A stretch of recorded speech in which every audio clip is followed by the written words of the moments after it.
Ito po. Ito na po. May 13. Press na press po mga DDC. Press na press. Parang girlfriend mo. Bagong ligo. Ha? Press na press to mga DDS. May 13. Kahapon lamang. Kahapon lamang.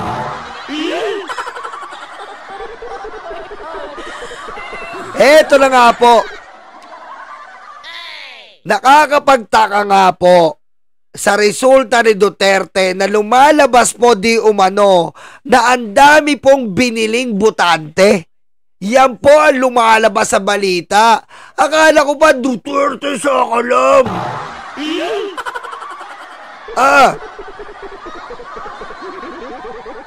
Bakit kailangan pong makasabwat ang China?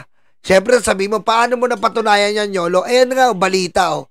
At ito po, kung nabasa nyo na to, kaya po umalis si Tolentino dyan. Ito po, Ito po ay post ng Inquirer. The real reason he was asked by the Partido PDP to resign from the party was because he did not believe in engaging solely with the Chinese government. Ayan po ang pagkaalis ni Tolentino dyan.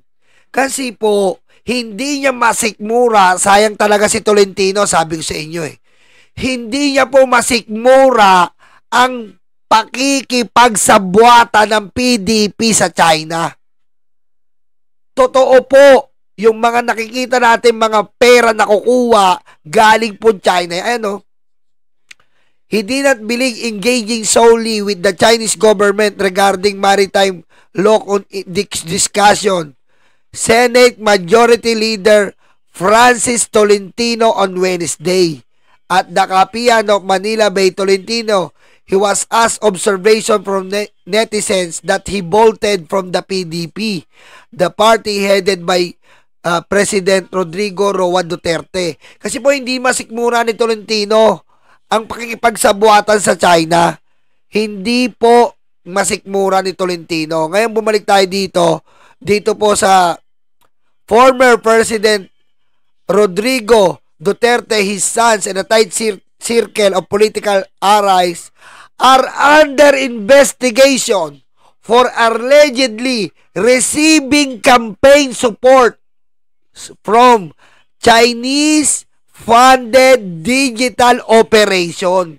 Ngayon na natin maiisip na naman ang operation ni Tolentino, Infinitus, na hindi po tumigil ang China. Tandaan nyo po yung Infinitus. Ang nagpondo po doon, embassy ng China. Tapos lately po nakakuha tayo ng 411 million. Galing po sa China yon. Nakuha po sa Cebu. Saan po dadalhin yon? Pang boat buying po. Di umano.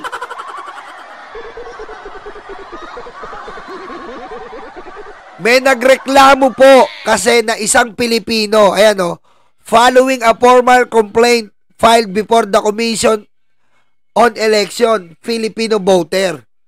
Okay? May nag-complain po sa mga Duterte kasi nakakapagtaka naman po Nakakapagtaka po. Grabe, 500,000 lahat ng Duterte nanalo, pati si Omar. Si Omar po na walang alam, walang malay kundi kumain lang.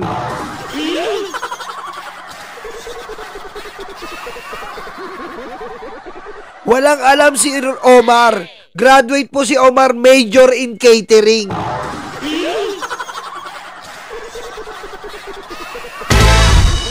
Eto po, pakinggan nyo yung sinasabi ng ito po yung anak ni yung isang yung apo ni Digong, yung isa. Ano pong pananaw niyo doon, sir? Political dynasties. Ano pong pananaw niyo doon, sir? Depende lang kasi sa mga tao kung sino gusto nila. Kami, lang kami. Sa mga taga Davao, kung gusto nila na kami pa rin, ang pamilya namin, patuloy lang pa rin kami. Okay, tamo. Ang talino, di ba? Ang talino. Tinanong siya, anong masasabi mo sa political dynasty? Sabi niya, depende sa taga Davao. Sa taga Davao, kung gusto pa nila, Nako, ang talino, no? Ang talino. Ang talino, no?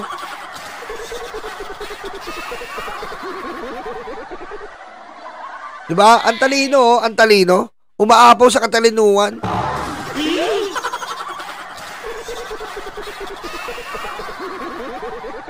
Ganun po, kawalang niya yung mga Duterte. Ang politika, ginawa na nilang negosyo. Tapos sasabihin ni Robin Padilla, yung political dynasty, Robin, tignan mo muna yung mga tae sa likuran mo. Eto, nagkakalat ng mga tae yung mga Duterte. Sila mismo, ayaw nilang mawala sa kapangyarihan. Kasi ayaw nilang mawala kasi mayayari sila pag nawala sa pwesto to. Yung politika po ang ginagawit nilang pang-aabuso. Kasi pag nawala sa politika to, tignan mo si Digong, nawala sa politika. Tignan mo saan inabot ngayon. 'Di ba? Saan inabot si Digong ngayon? Kita mo sa kangkungan, sa ICC. Basura, tae. Oh. Tapos etong mga to, proud na proud kayo. Tignan mo yung Davao, ang bantot kasi bantot ni Baste.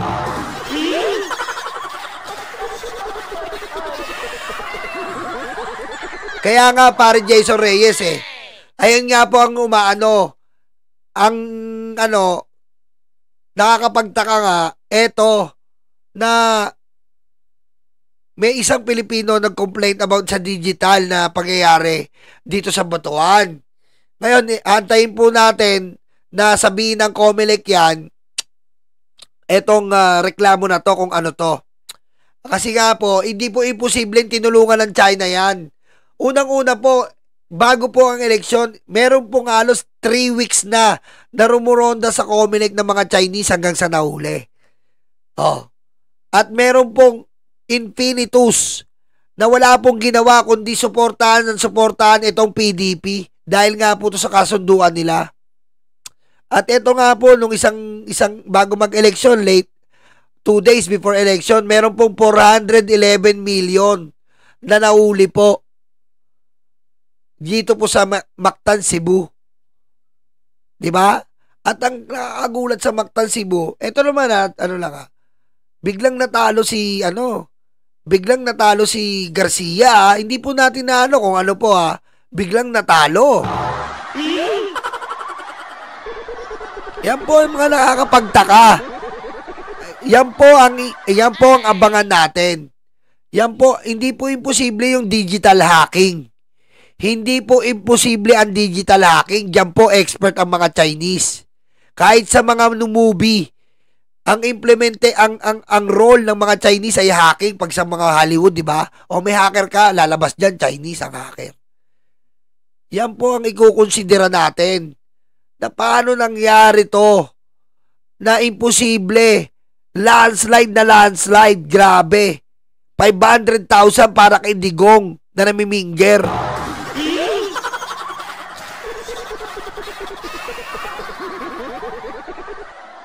Ayan po, ang titignan natin itong digital hacking. Kung paano itong numero na to na nangyari. 'Di ba? Kasi makikita nyo po, yung nireact natin kahapon, lahat po ng palibot sa buong Davao, walang nanalong Duterte allied. Puro po kaalyado ni Bongbong. Dito lang po nanalo sa Davao tong mga to. Nagulat nga ako, ito ko kinagulat, putik ko. Ito po major in catering nanalo. Ito po major in catering. Paano nanalo to? Anong alam nito? Tingnan mo katawan pa lang Itong anak ni Iyot man.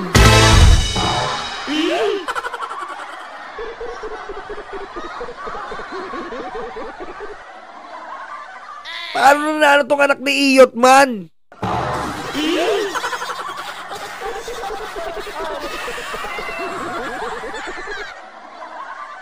Tapos si Pulong, mas mabuti pa palang umiyot ng umiyot para iboto ka?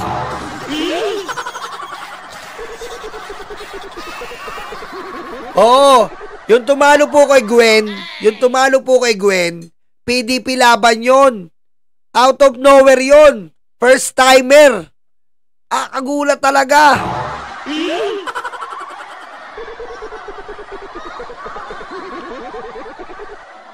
Yan po ang aabangan natin na investigasyon. Tapos, nauli po sa Cebu Mactan ang 411 million. Bakit may perang ganon sa Cebu Mactan? Ano nangyari? Sino binayaran doon? Kasi po, parang lumalabas itong 411 million, kumbaga kalahati na lang to. Parang may binayaran dyan sa Cebu. Oh. Ngayon, siguro itong pera na to, itatransfer sa ibang lugar naman para may bayaran uli ang Chinese. And when it comes to Chinese, kanino ba nakadikit yan? Sa Duterte, pudya ng inang yan.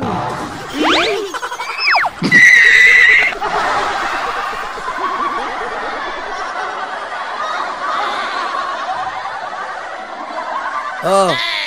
Yan po ang abangan natin at kailangan imbestigahan po. Kasi po hindi po tama nangyari talaga. Oo, may part na may okay ang eleksyon, pero dito po sa Davao nakakapagtaka eh. Biro mo ganon? Ibig sabihin mga Davaoenyo, ganon kayo kabobo?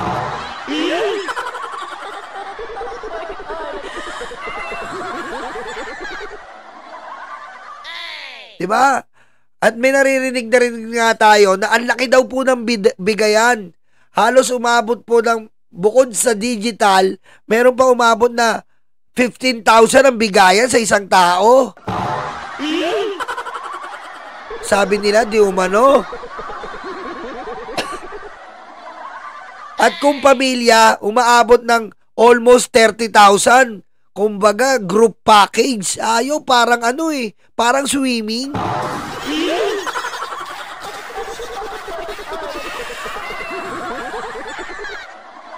Pero umaabot daw po sa 15,000 to 15,000 ang isang tao.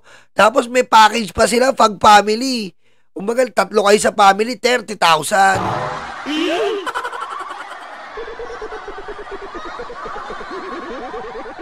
Package deal, parang group picture. Ganun po kadesperado tong mga Duterte na ayaw mawala sa pwesto.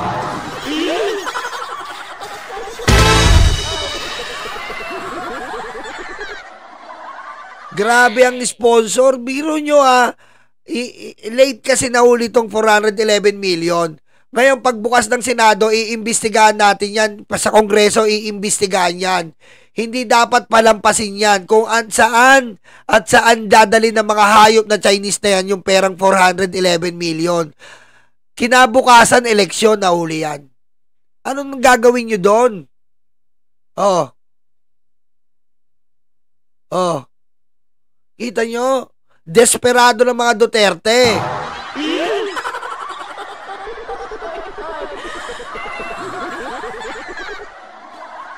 Only in the Philippines eh. Kita ko lang sa inyo ang latest. Ito po ay as of Bongo pa rin po ang nangunguna. Bam Aquino, Bato de la Rosa, Erwin Tulfo, Kiko Pangalinan, Rodante Marcoleta, Ping Lacson, Tito Soto, Pia Cayetano, Camille Villar, Lito Lapid, Amy Marcos. Sana po malaglag ang baba ni ate.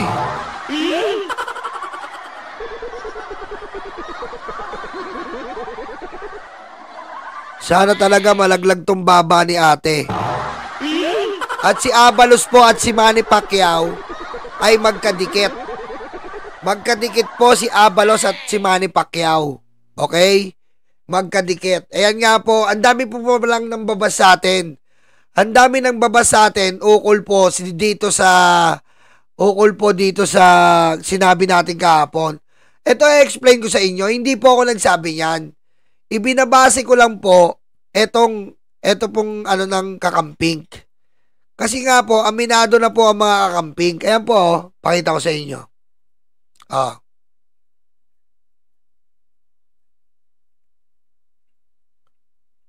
Ito po basahin ko sa inyo. Ayan kakamping po yan. Teka, tabi ko lang yung sarili ko. Yan, dito tayo.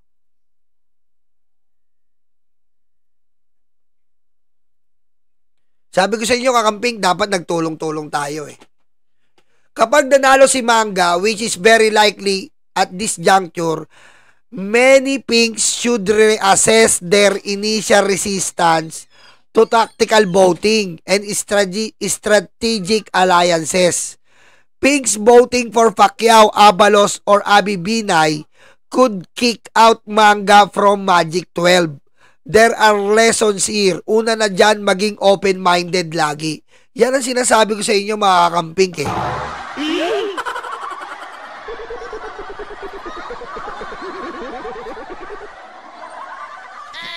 Kumbaga, hindi namin kayo sinisisi.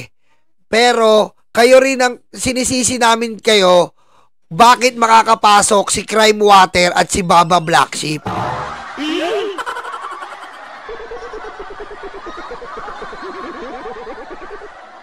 Diba?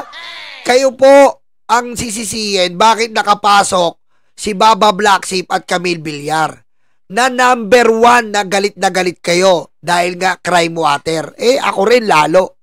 Galit na galit. Eto pa.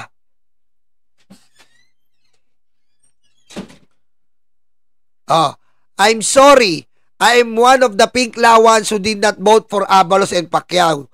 I thought nasa 11, 12 and spot sila. Kasi si Bam, akala nila nasa 12 at si Bam and Kiko, 12 spot.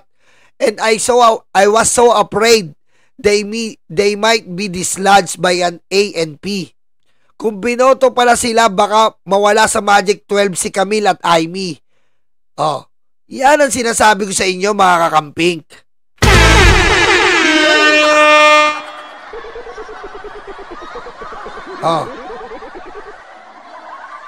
Mag-stick ka lang dapat sa pamagat mo. Wag kung... Ano ka ba? 3 oras, 2 oras po ito. Hindi lang yun ang pag-uusapan natin sa loob ng 2-3 oras, sir. Palit na po tayo. Kayo na po dito. Kayo na po dito. Kayo na po dumaldal. Kayo na po. Palit po tayo. Dito na po kayo. Pasensya na po kayo. Pinakailaman ko tong vlog na to.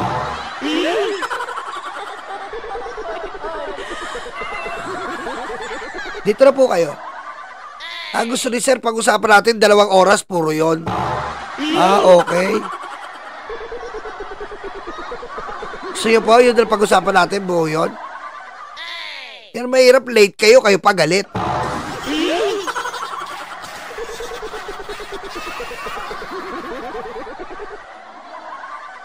Late ka na, ikaw pa galit.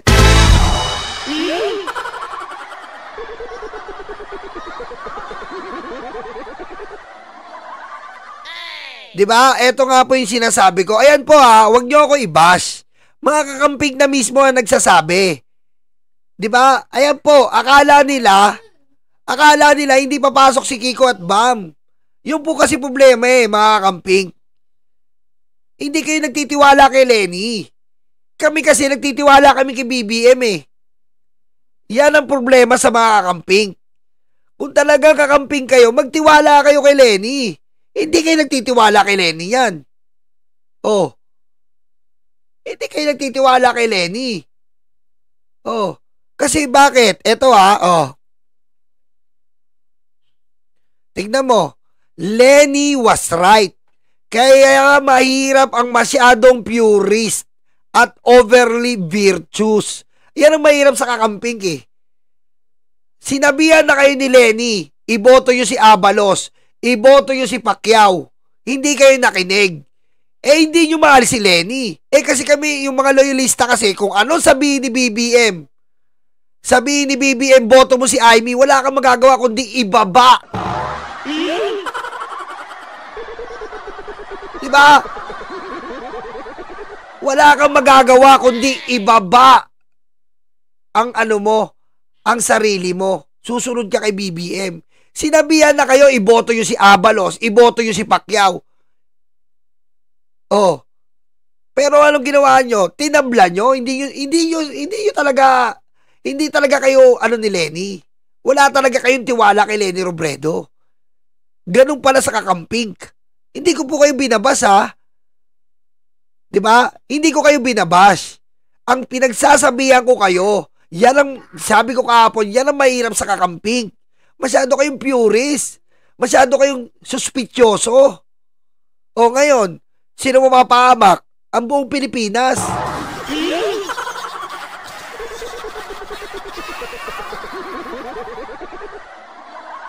Oh, ayan oh. Masyadong purist at overly virtuous na parang isang kaanib sa iglesia na naghihintay sa paparating na Mesayas aka perfect politician. Sadly, daming kakamping sang ganyan. Ang gusto kasi ng kakamping, parang santo yung iboboto nila. Wala pong ganon. Pare-parehas tong politiko.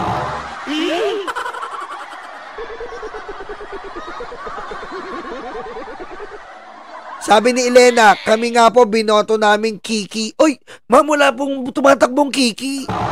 Ma'am, Kiki at Bam. Ma'am, wala pong Kiki. Ma'am, wala pong tumatakbong Kiki. Sino po ka-partner no? Si Whisper?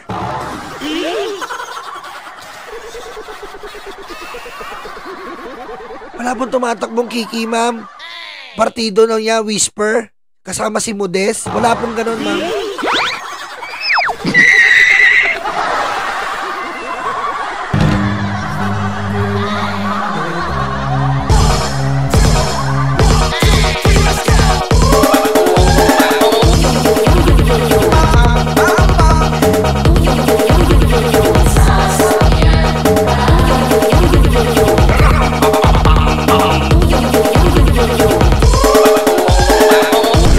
Ma'am Kiko po yun, Kiko at Bam. Yan ha. Ito po ay analysis lang mga kakamping. Kung nagtulungan po tayo, ang tagal na natin nagtutulungan mga kakamping. Kami, naging totoo kami sa inyo. Naging totoo po ang mga pula sa inyo. Naging totoo kami. Magkakasama po tayo saan? Magkakasama tayo sa rally. Magkakasama tayo sa protesta. Naging totoo kami sa inyo. Nagsama-sama-sama tayo. And akala namin susundin nyo si Lenny. Kasi totoo kami kay Lenny. Galit na galit nga kami kay Bongo Oh, dinuga yung lugaw.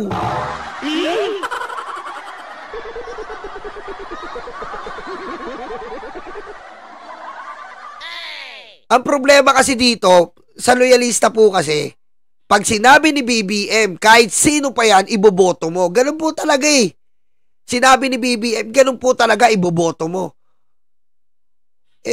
Ngayon kayo, sinabi na ni Lenny, iboto nyo si Abalos at si Pacquiao. Pero anong ginawa nyo? Eto pa, isang video. Tingnan mo. Pakita ko lang. Mabuhay kayo, mabuhay. Ayan lang dala nyo.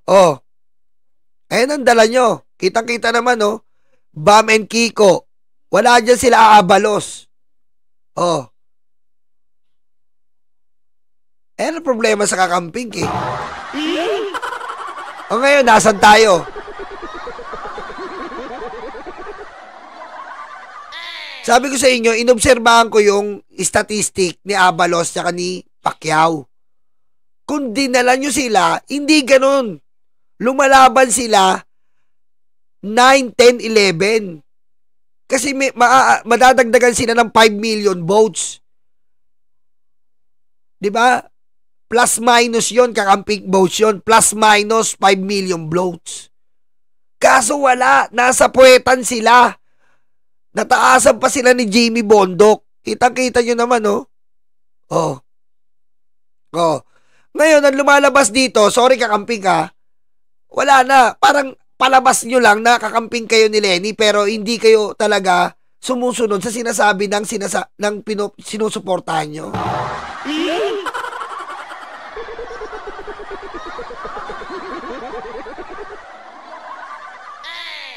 Diba?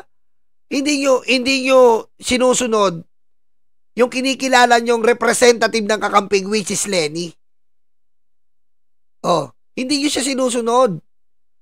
Hindi ganyan. Kung talaga sinusuportahan nyo po at nakikita nyo itong kandidato na to isang figura na nakikita nyo na napakalinis, na nakikita nyo na ito ang pambato nyo, yo, Babs TV tol, shout out. Dapat sinusunod nyo. Wala. Tinabla na mga kakamping si Abalos at Pacquiao. Diba? Kasi kami, nandito kami sa process ng unity. Sinunod namin yan. Nakita nyo yan.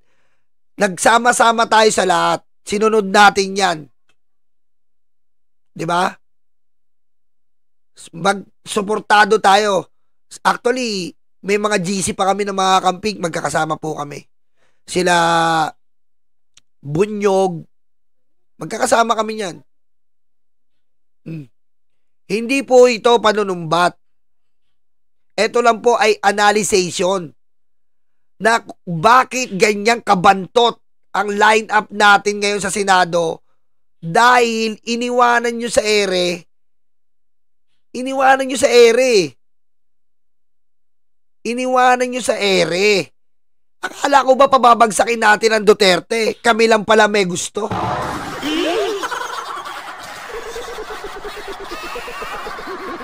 Diba? Kami lang pala may gusto. Ayan tayo. Ma'am, hindi po natin hindi po natin sinasabi yan na bakit kakamping ang sinisisi mo, 31 million kayo. Yan na naman tayo eh.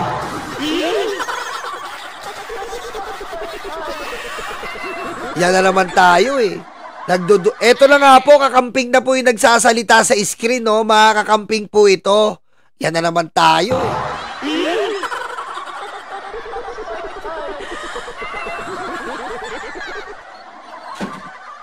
Hindi po tayo nagsisisihan dito. Pinag-aaralan po natin bakit mabantot ang Magic 12 natin.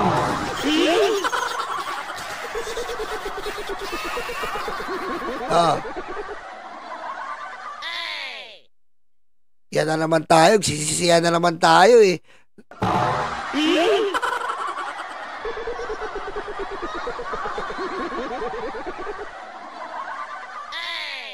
Diba? Kasi gusto lang namin sabihin sa inyo mga kampig, binoto si Bam at Kiko. Kaya ganun ang numbers nila. Binoto si Bam at Kiko.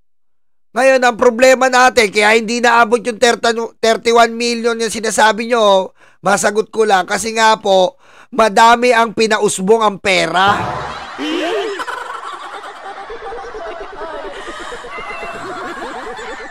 Iba na po ang usapan kapag senador. Tandaan nyo, kapag senador po ang botohan, iba po usapan niya kaysa sa presidente. Kung presidente po, iba po yan. 1 vote lang presidente. Sa senador po, 12 po yung pagpipilian. 12. Bukod sa 12, meron tayong 60 plus na senador na pagpipilian. Ang dami yan. Hindi katulad ng presidente yan. 1, 2, 3, 4, 5 lang yan na makikita mo doon. Gusto ko lang po i-explain sa inyo kung hinahanap nyo yung 31 million. At by baluarte po ang senador. By baluarte po, kaya nahati-hati po yung boto. Yun lang po gusto ko info kung hinahanap nyo yung 31 million. Ha? By baluarte po yan. Wag po natin ikumpara ang botohan ng presidente sa senador. May baluarte ang mga senador at ang daming pagpipilian ng senador. Kaya nahahati-hati po yan. For info po ha.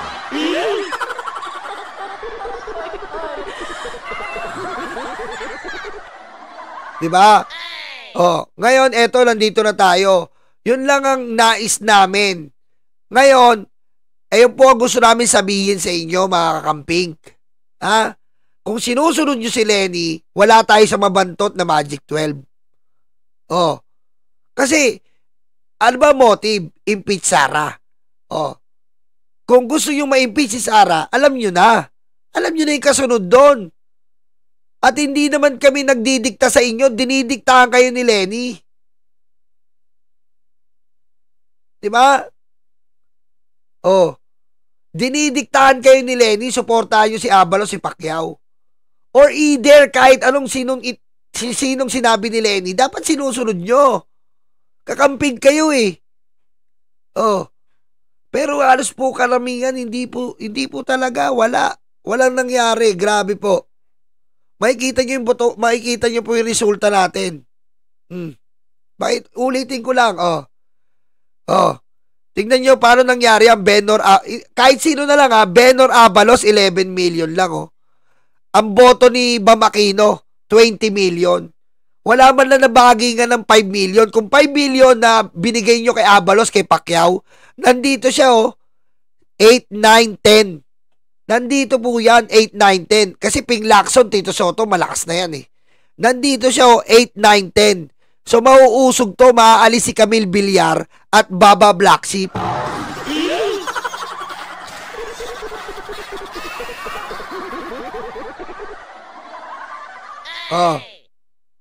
Ayan Diba? Ayan po inanalisa ko yan, ina-analyze lang natin konti lang. Diba? Huwag kayong magalit sa atin. At kakamping na po nagsabi, ayan ayan, ulitin ko hindi nila, hindi nila binoto si Abalos at Pacquiao. Ayan, makakamping yan. Eto pa. Ayan eto parang malakas na kakamping to kasi sikat to sa FB. Maging open-minded palagi. Kung ano sabihin ni Lenny, lesson sa atin lahat to. Lesson po sa atin lahat to. Kasi po ang loyalista testing dyan Kita mo? Kaya nga lagi napapahamak Diba? Kaya lagi napapahamak kasi nga mababait ang mga loyalista pag sinabi ng mga kamping, magkaisa na tayo. Kita mo, sumuporta loyalista sa rally ng Bunyog. Diba? Naalala nyo? Baka nakalimutan nyo na. Sumuporta tayo sa rally ng Bunyog. Sumuporta tayo sa rally sa Liwasan.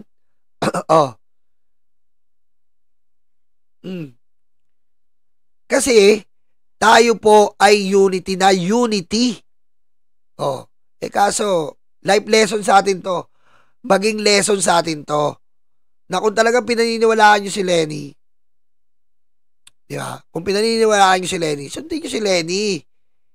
Sundin nyo. Ngayon, sama-sama tayo magsisi sa Magic 12 na mabantot.